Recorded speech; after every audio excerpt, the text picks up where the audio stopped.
other people kept telling me for years that I should write a book. And then one day on a cruise ship, I happened to meet a lady, and I thought, like all the others, she was going to say, "You should write a book." Instead, she said, "I'm an author. Would you allow me to write your story?" It was very moving about her experience as a child under German occupation in France. She wrote a book, and she highlighted some of the exploits and stories in that book, and it was so interesting. I'd recommend everyone to either read that book or hear her story in person, which we were fortunate to hear today. My name is Evelyn Pothron, and I am 80 years old. Well, I wish they were still here today, because I miss them greatly. And I was only 16 when my mother died, and you never miss the ones you love until they're gone. And I would give anything for them to be here today. I'll get through it, and a Bloody Mary better be waiting for me afterwards. I'm anxious just to get it over with, but I'll do it. I have put in more work in this than 4 years of high school, and that's the truth. I love you all, and I hope it turns out real good. And thanks to Brandon Bordeaux, who's the one who does the videotaping. All right, well, let's put on a good show for everyone, shall we? I'll try.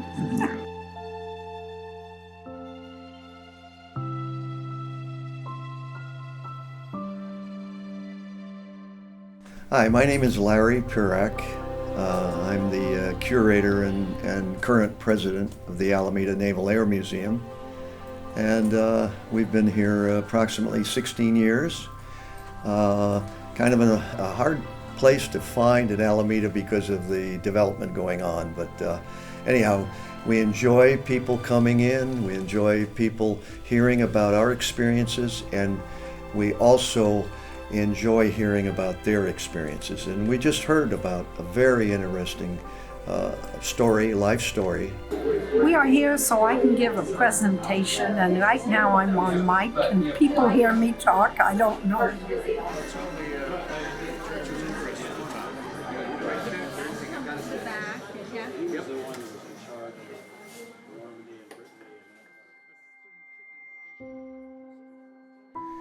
Well, it was just, I've heard so many of these presentations, and it all kind of falls into line with the toil and the destruction and the suffering that happened back in the World War II era, when Europe was just had been taken over. No, this is living history, and it's just a pleasure to be able to, and the Bay Area is target rich in terms of people with amazing backgrounds in history, so it's a pleasure to be here.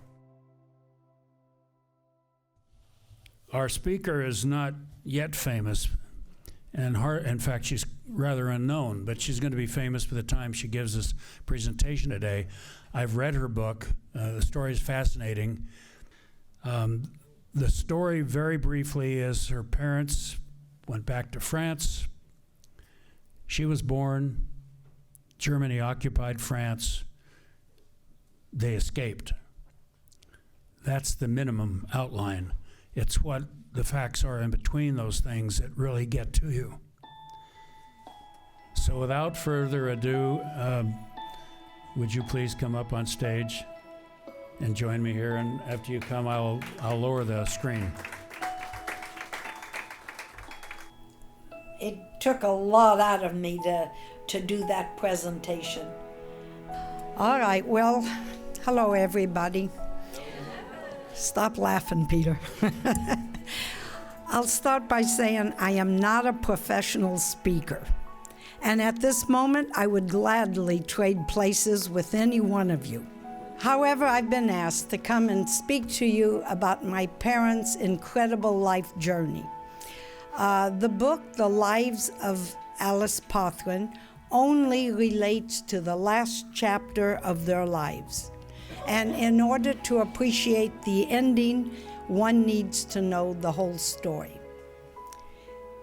Their lives were nothing but tragedies all along the way. Starting with Emile. Emile was born in 1901. He was born the youngest of 14 children in a small village called Argenteuil, not far from Paris. After his birth, his mother, 1 year later, dies along with the baby while giving birth to the 15th child, and she was only 43 years old. This leaves Emile now to be raised by his siblings, while his father and brothers worked the fields that used to belong to them. Emile's family had once been the largest grape cultivators and winemakers of the region. But when the disease, Phylloxera, how do you pronounce it? Okay. It destroyed all the grape vineyards of France, leaving the land worthless, and leaving Emile's family from rich landowners to living in complete poverty. This was his existence for the next 9 years. When he reached 9, he was expected to go work the fields alongside his father and brothers. But instead, he decided to run away and go live on the streets of Paris. Here he survived by doing odd jobs and sleeping under the bridges with all the other vagabond children of that period. Living on the streets was very difficult and became even harder when in 1914 the First World War started. However, Emile remained on the streets until age 14, when he heard of a new automobile and aviation company that opened up in his hometown of Argenteuil, the Lorraine Dietrich Company. So he returns home to learn that his father and brothers had all been killed in the war. But he continues to work at the factory as an apprentice and to learn to be a mechanic. His dream was to take his new skills and travel to America, where he heard the streets were paved in gold. Before he could make his final departure plans, Emile was drafted in the First World War.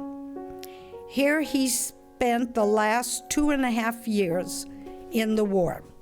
But as soon as Emile was discharged, he was an ambulance driver and he worked in the hospital. As soon as he was discharged, he immediately pursued his dream and landed a job on a freighter, with the idea that when he arrived in New York, he would jump ship. However, for the first 2 years, his ship sailed everywhere but New York. So when he arrived in New York, he immediately jumped ship. He finds himself again living on the streets of a big city. This time, he's able to pick up part-time work as a mechanic at the Hubert Motor Company. So Emile soon meets another Frenchman like himself who had jumped ship, Marcel Machu. His dream was to come to America and become hairdresser to the movie stars in Hollywood. He soon convinces Emile to take up hairdressing. So once the school had ended, they presented themselves at a very popular salon, and because of telling them that they had just arrived from Paris, that they were 2 French hairdressers just off the boat. Well, because of their heavy French accents and their proficiency in hair design, They were hired and became immediate success. So it is here that we leave Emile, looking forward to a new life, but unaware of the turn of events that lay ahead. He was the most gentle man you could ever want to meet. He was sincere. He would help anybody in the neighborhood. How he was such a gentle person after all the misery that he suffered as he grew up. I don't know. I don't understand it. Now we'll speak about Alice. Alice Guillaume-Vernier was born on January 26, 1904, in the lovely city of Besançon, France. She was the oldest of 3 children. Her parents died, leaving her at age 9. Henri was 7 and Gaston was 5. They were placed into a local orphanage and immediately separated and could only see each other at Sunday Mass. This was to be the beginning of years of abuse and beatings. The orphanage was overcrowded with small children and babies, due to the war, I'm sure. Alice, being the oldest, was given all the hard chores to do. And as she got older, the chores got a lot harder. In the orphanage, she was forced to do everything. So there isn't one task that she couldn't do. Every Sunday, she was noticing more cuts and bruises on Gaston until the day he was absent. They tried to say that he had escaped, but Emile and Alice knew he had died from one too many beatings, as he was never heard or seen from again. Henri, now age 16, has also planned to escape, but he knows the only way out is over the rooftops. So he waited for a stormy night to hide any noise that he might make as he did his escape. Later, Alice heard that he had succeeded. She was very happy, but now she was left alone. Then, at age 20, Alice receives word from an aunt and uncle she never knew existed. They had sent for her to come and live with them in New York City. Alice, not knowing any life outside of the orphanage, gladly accepted. Alice was excited, of course, about coming to America, but soon her dreams were shattered when she realized why they had sent for her. Aunt Louise had been following her progress, and now that they both needed caregivers and a full-time maid, they had sent for Alice. She was only allowed to leave the house to do grocery shopping or do errands. She soon realized she had traded one prison for another. Embarrassed by Alice's simple appearance, Aunt Louise takes her to have her hair done at a local hair salon. Yes, it just so happened to be where Emile and Marcel were employed. Emile was immediately attracted to Alice, but Louise would not allow them to socialize and had threatened to send Alice back to the orphanage or to France if she continued or engaged in any other relationship. But you know, love always finds a way. So once a week, on Alice's shopping day, Marcel would take the list and he would do all the errands, giving Alice and Emile time to spend together.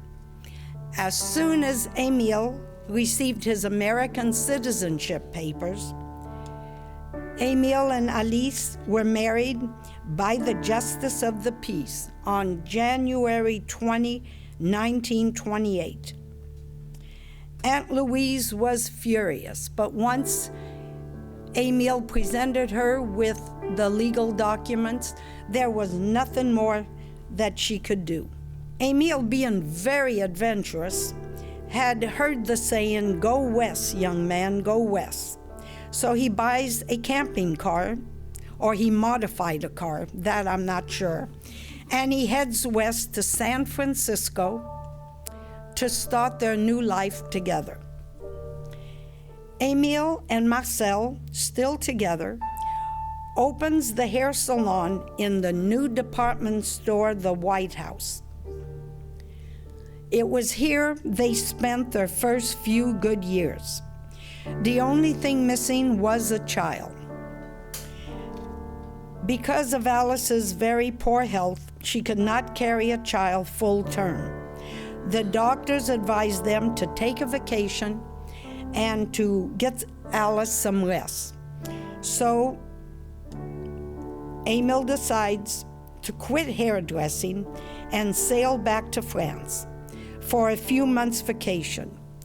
His plans were to locate his siblings and, if possible, to find Alice's brother Henri. It was also at this time that Marcel decides to move to Hollywood, Beverly Hills, and become the hairdresser for the movie stars. He became a very big success, by the way. The first thing Emile did when he arrived in France was to locate Alice's brother. He had been bartender all these years in Besançon. His life had been that of wine, women, and song. And now that Alice had found her brother, they became inseparable. It was also at this time Alice finds out that she is pregnant again. The doctors tell them if they want this child, Alice is not to travel, and she is to stay off her feet or in bed for the whole 9 months. And even then, he said, there is no guarantee. Knowing this was their last chance to have a child, they postponed their return trip to the United States until after the birth. Emile rents a place in the country where he and Henri watched over Alice for the whole 9 months, until the birth of their daughter, Evelyn, born June 8, 1939. So this should have been the end of all the misery. They were planning to come back to the States, and they finally had a child. But it was at the same time, or around this period, that France called for the mobilization of the army. All our passports were canceled, and Emile, having dual citizenship, was again drafted into the French army. France had now entered World War II. Emile was given enough time to find a permanent home for his wife and child, and then ordered to join his unit. Emile bought a house on the main road leading into Sens, which is a medieval village. The house was situated across the street from a chateau, a farm, and a church. The farmer, Mr. Jacquemans, knowing of our situation, promised Emile he would watch over us and see that we had food. Thinking we were safe, Emile says his last goodbyes and now leaves to join his unit. Emile had not been gone but 7 or 8 months when Alice received word that he and his entire unit had been captured and they were being sent to a POW work camp in Germany and would not be returning. She was to get out of France before it was too late and find a way back to the United States for herself and her child. So out of desperation, we joined the Exodus, with thousands of people fleeing France before the Germans arrived. Our first attempt was by car, but we were turned back by German planes strafing at us, like that. Our second attempt was with Mr. Jacquemas. He gathered up all his family and neighbors and loaded us up in moving farm equipment. His idea was to take us and hide in a forest area until the German troops had passed and we would be safe to go home. However, the Germans had already set up roadblocks and were again turned back. So we had no choice but to return back to our homes and wait for the German troops to arrive. We could hear them approaching. We could hear the tanks, the motorbikes, troops, and horses, all passing in front of our home on their way to Sens. When suddenly they stopped. They stopped and noticed this was the perfect place to set up their headquarters. Between our house and the chateau across the street, they would have complete control on the main road to Sens. The farm would provide shelter for their horses, as well as providing food for the men. Our home was immediately taken over, and machine guns were placed in all the windows. Once again, Alice finds herself in prison, and this time forced to feed and care for the Germans. There was no way to escape, as there was Germans everywhere. I remember as a child doing hopscotch over them. I'd jump, they were sleeping on the floor, and I remember my mother walking in, and she was frightened to the point she grabbed me and put me outside to play. I didn't know why at the time, but I realized that as long as they were sleeping, they were leaving her alone. So this was to continue for the next few years, while Alice endured abuse by some of the soldiers, which resulted in another pregnancy and a miscarriage. She was a housekeeper, she did the cooking, the laundry, but I remember she was very weak, tired. At the time, I didn't understand, but now that I know the entire story, my goodness, I don't know how she pulled through. She had to have been a very strong woman. By now, Paris and half of France was occupied, and food rationings were in effect. Alice knew we were in serious danger if the Germans were to find the hidden passports that she had hidden in the house.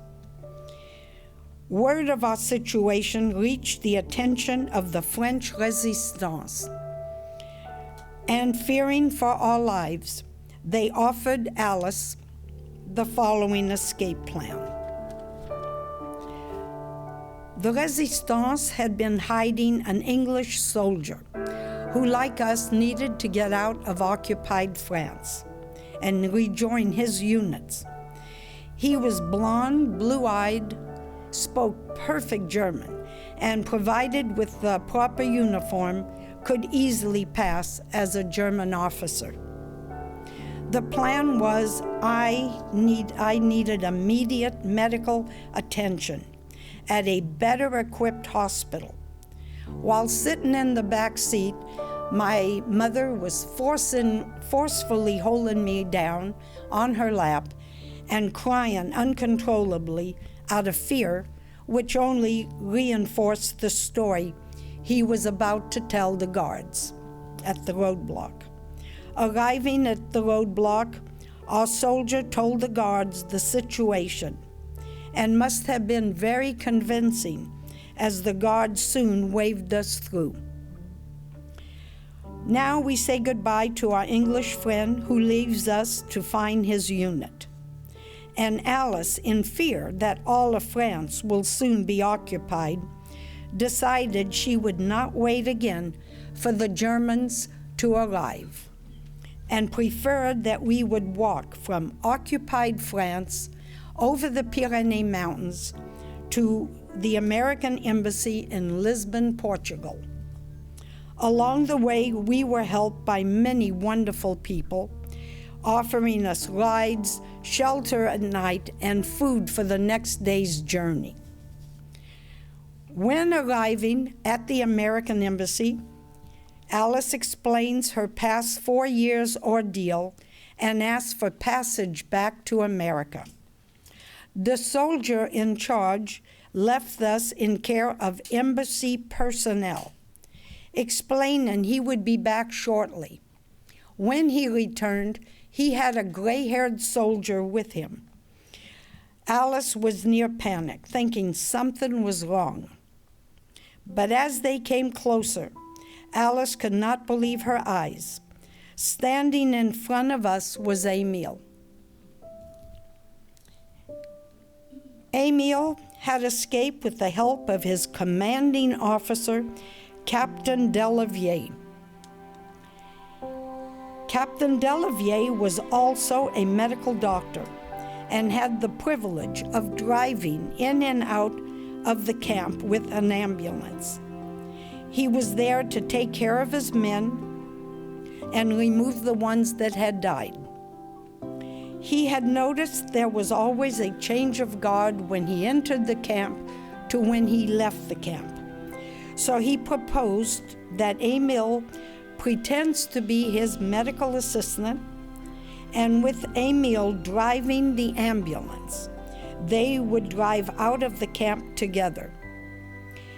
It worked so well that the captain planned to go back and save as many men as he could.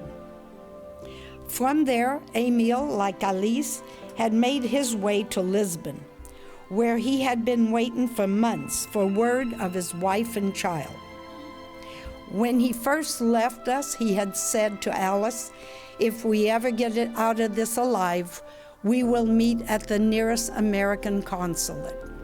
And it happened to be in Lisbon, and that's where they were reunited. We remained in Lisbon a few months while waiting to be sent home on a diplomatic ship. In this picture, I was just asked, "Where are we going?" And I'm pointing l'Amérique. And I remember that. My dad had just asked me that. And finally, after 5 long years of what should have been a 2-month vacation, they arrive in New York Harbor. And here we were to remain for a few months until my father, Emile, was transferred to the Naval Air Station in Alameda, California, where he worked as a mechanic on jet engines. And he was interpreter to the French naval officers for many years, from 1944 to his retirement in 1966. Emile passed away in 1979 at age 78. Alice remained in poor health and always told me she would never live to see me.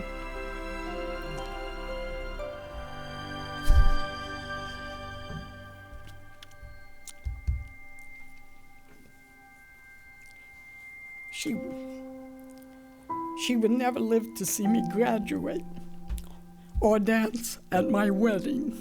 Excuse me.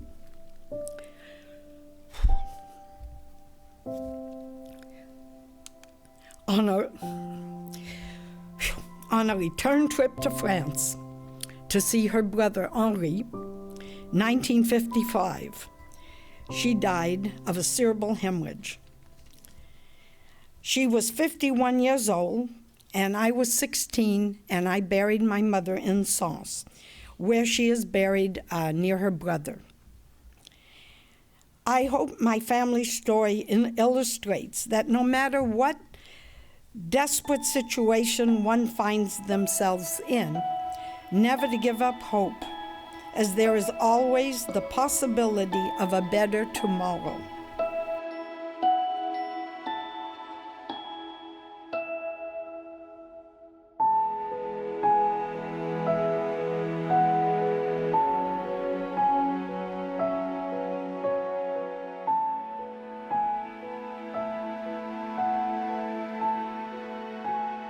This here is my baby, Coquette. Every time one of my kids moved out, I replaced them with the dog. And this was the last one, huh, Coquette? I want the children to know that the reason not to take their life for granted, the way that they're living, is because of all the sacrifices that were made by Emile and Alice Pothron to get us to America and give us the life that we now enjoy. But now, when I look back, it was incredible what they did, what my mother did. I mean, we walked from occupied France over the Pyrenees Mountains to Lisbon, Portugal, to the American embassy there. It's unbelievable the strength that she had. And it was because she wanted to bring me back to America.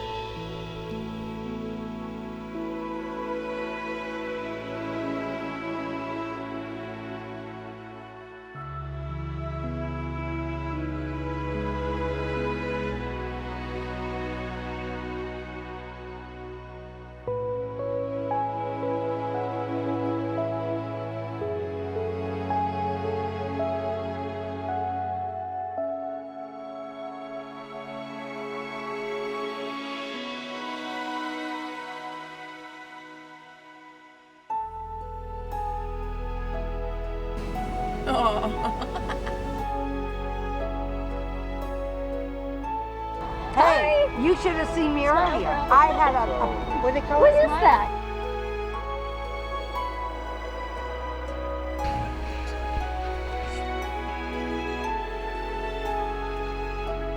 I'm your grandma, and you know it.